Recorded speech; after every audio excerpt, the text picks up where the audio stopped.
Assalamualaikum adik-adik semuanya, ketemu lagi dengan belajar bersama Mutiara. Pelajaran kita kali ini adalah Matematika kelas 5 SD bab 4 yang judul babnya adalah kekongruenan dan sudut dari bangun datar.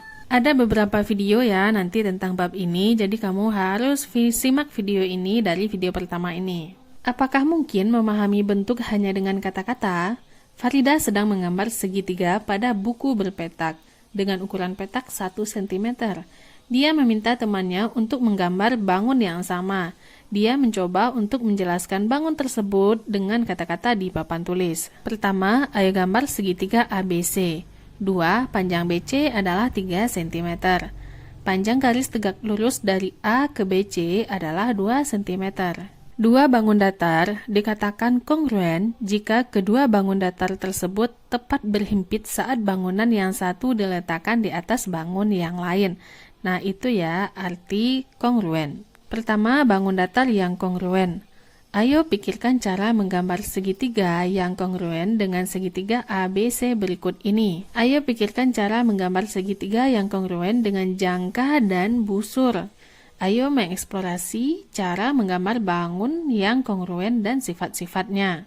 Jenis segitiga manakah yang dapat digambar berdasarkan penjelasan Farida, yaitu penjelasan yang di papan tulis tadi. Sesuai dengan keterangan Farida, Yosef, Kadek, Cia, dan Dadang membuat segitiga yang diinstruksikan Farida.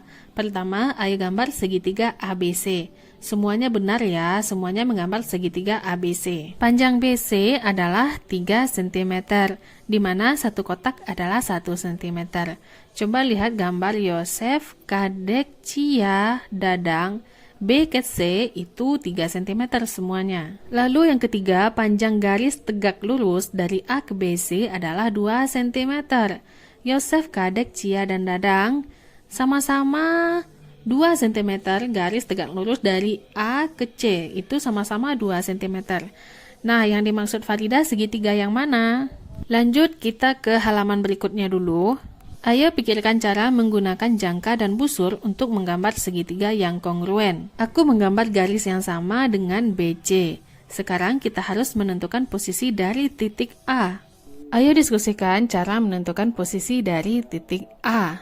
Sisi dan sudut manakah yang kamu gunakan? Berapa banyak sisi dan sudut yang kamu gunakan? Jika kamu mengetahui sudut C dan panjang sisi AB dan BC, ayo gambarlah segitiga ABC. Nah, di sini kamu mengetahui sudut C dan panjang sisi AB-nya. Kemudian gambar segitiga ABC. Nah, kamu menggambar dua segitiga yang berbeda, bukan?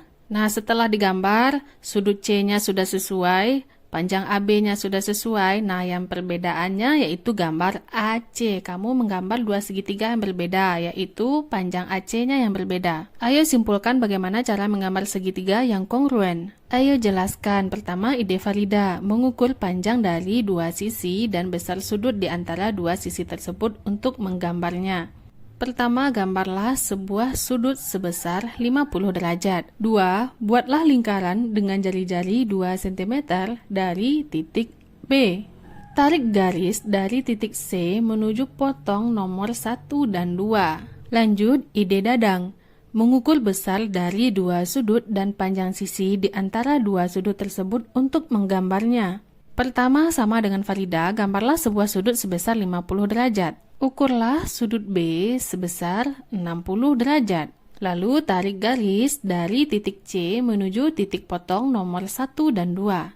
Ide Kadek, mengukur panjang ketiga sisi segitiga untuk menggambarnya. Pertama, buatlah lingkaran dengan jari-jari 2 cm dari titik AB. 2. Buatlah lingkaran dengan jari-jari 2 cm dari titik C, beda lagi titik pengambilannya. 3. Tarik garis dari titik B dan C menuju titik potong lingkaran nomor 1 dan 2, maka terbuatlah segitiga ABC. 5. Ayo gambarlah segitiga yang kongruen dengan segitiga ABC pada gambar di samping. Nah, dari segitiga ABC ini kamu bebas untuk memilih ide Dadang, ide Kadek, atau ide Farida. Pastikan segitigamu kongruen ya, gunakan busur dan jangka serta penggarismu. 2. Segitiga FGH di bawah ini adalah simetris dari segitiga ABC. Tunjukkan bahwa segitiga FGH adalah kebalikan dari segitiga ABC.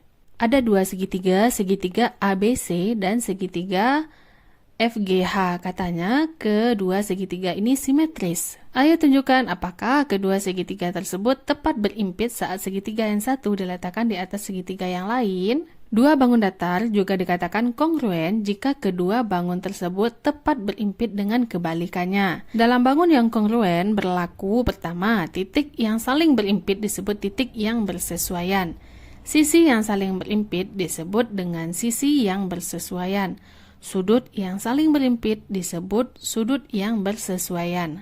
Dalam segitiga ABC dan FGH di atas, tunjukkan sisi-sisi yang bersesuaian. Bandingkan juga ukuran dari sisi-sisi yang bersesuaian tersebut. Tunjukkan juga sudut-sudut yang bersesuaian dan bandingkan ukurannya. Dalam bangun yang kongruen, sisi-sisi yang bersesuaian panjangnya sama dan sudut-sudut yang bersesuaian besarnya juga sama. Nah, dilihat dari gambar, sisi yang bersesuaian yaitu BC dengan GH, kemudian AC dengan FG, lalu AB dan FH. Sudut yang bersesuaian, sudut B dengan sudut H, sudut C dengan sudut G, dan sudut A dengan sudut F. Jika diperhatikan dan diukur pula dengan busur, sudut-sudut tersebut sama besarnya. Nah, setelah itu kamu bikin rangkuman di buku catatanmu tentang segitiga kongruen. Tulislah judul di sebelah atas untuk mengetahui topik yang sedang dipelajari. Jangan lupa tulis tanggal dan bulannya. Nah, dari rangkuman ini kamu dapat penemuan tentang pengukuran segitiga yang kongruen. Lalu kamu juga dapat hal yang menarik dari segitiga yang kongruen. Lalu kesulitannya ada yaitu menentukan sisi dan sudut yang bersesuaian jika kedua bangun dibalik.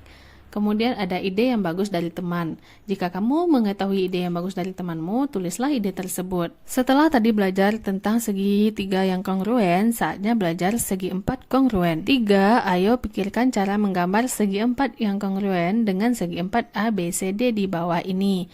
Nah, pada gambar ada terlihat segitiga ABCD yang panjang sisinya belum diketahui satu sama lain. Dapatkah kita meniru seperti cara menggambar segitiga yang kongruen?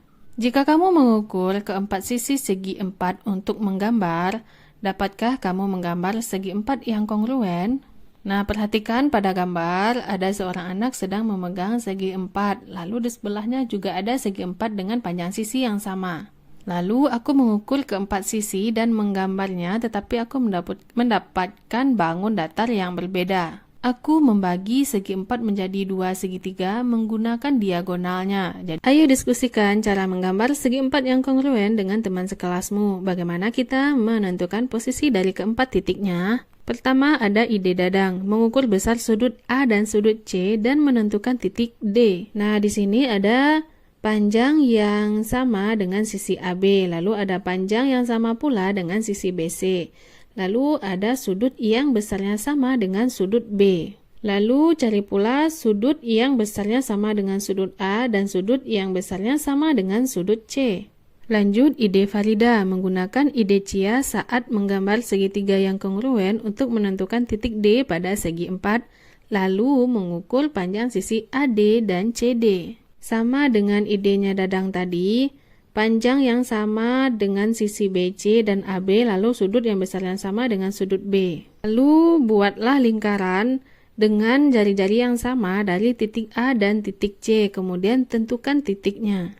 Lanjut ide Kadek, menggunakan ide Yosef saat menggambar segitiga yang kongruen untuk menentukan titik D pada segi 4, lalu mengukur sudut yang dibentuk oleh diagonal AC dan sisi-sisi segi 4. Sesuai dengan ide Yosef pada menggambar segitiga, Yosef mengukur sudutnya lalu menarik garis, dan mengukur sudut yang satu lagi lalu menarik garis. Titik pertemuan garis itulah nanti yang dijadikan sebagai sudut D atau titik D. Lalu setelah kamu mendapatkan beberapa cara, gunakan ide-ide di atas untuk menggambar segi 4 yang kongruen dengan segi 4 ABCD. 4. Ayo gambarkan segi 4 yang kongruen dengan segi 4 di bawah ini. Nah, di sini kamu sudah dipermudah ya, sudah ada sudutnya dan juga sudah ada panjang sisinya. Kamu bebas menggunakan cara siapa dalam menggambarkan segi 4 yang kongruen dengan segi 4 tersebut. Dua segi 4 di bawah ini kongruen. Tunjukkan titik-titik yang bersesuaian, sisi-sisi yang bersesuaian, dan sudut-sudut yang bersesuaian. Nah, titik yang bersesuaian. Kalau titik, di sini kamu sudah dipermudah dengan adanya gambar boneka kucing ini. Pertama, titik yang bersesuaian dengan titik A adalah titik H. Tulislah dalam buku catatanmu titik-titik bersesuaian yang lain. Titik A itu sama dengan titik H, lalu titik B sama dengan titik I, titik C sama dengan titik F, dan titik D sama dengan titik G. Lanjut nomor 2, sisi yang bersesuaian dengan sisi AB adalah sisi HI. Tulislah dalam buku catatanmu sisi-sisi yang bersesuaian yang lain. Pertama, sisi AB dan HI katanya kan. Lalu sisi BC dan IF, CD dengan FG, dan DA dengan GH. Sudut yang bersesuaian dengan sudut A adalah sudut H. Tulislah dalam buku catatanmu sudut-sudut bersesuaian yang lain. Sudah ada contohnya, A dengan H, B dengan I, C dengan F, serta D dengan G. Saatnya latihan. Ayo gambarkan segitiga yang kongruen dengan segitiga yang memiliki kondisi sebagai berikut. Pertama, ada segitiga dengan panjang sisi 4 cm, 7 cm, dan 8 cm. Di sini sudut tidak ditentukan, makanya kamu cuma menentukan panjang segitiga. Nomor 2, segitiga dengan panjang sisi 5 cm dan 8 cm, dan besar sudut yang diapitnya itu 75 derajat. Di sini kamu gunakan busur juga untuk menentukan derajatnya. Lalu segitiga dengan besar sudut 45 derajat, 60 derajat, dan panjang sisi apit 6 cm. Latihan ini kamu kerjakan di buku latihanmu ya. Kamu gunakan beberapa ide teman-teman tadi yang ada dalam buku ini. Kemudian ada pula nomor 4 dengan sisi 7 cm dan 5 cm diapit oleh sudut 100 derajat. Serta nomor 5 dengan sudut 80 derajat dan 40 derajat dihubungkan oleh sisi sepanjang 7 cm. Nomor 2, ayo gambarkan segi 4 yang kongruen dengan segi 4 di bawah ini. Di situ sudah ada sudutnya, yaitu sudut 50 derajat, sudut 90 derajatnya 2, lalu ada panjang sisinya 4 cm dan panjang sisi satu lagi 4 cm. Lalu ada pula latihan, apakah kamu masih ingat pelajaran di kelas 3 SD, yaitu tentang penjumlahan dan pengurangan. Pertama ada 120 ditambah 60, hasilnya adalah 180. Nah, ini kamu kerjakan di buku latihanmu ya. Kemudian ceklah jawabanmu dengan kunci jawaban ini. Kamu bisa pause dulu videonya. Video selanjutnya kita akan membahas tentang sudut-sudut dari segitiga dan segi 4. Jadi video ini sampai di sini dulu ya. Sekian dulu video kita kali ini. Nantikan video selanjutnya masih pada channel ini, Belajar Bersama Mutiara. Terima kasih bagi adik-adik yang sudah menonton. Mohon maaf apabila banyak salah. Terima kasih atas perhatiannya. Assalamualaikum.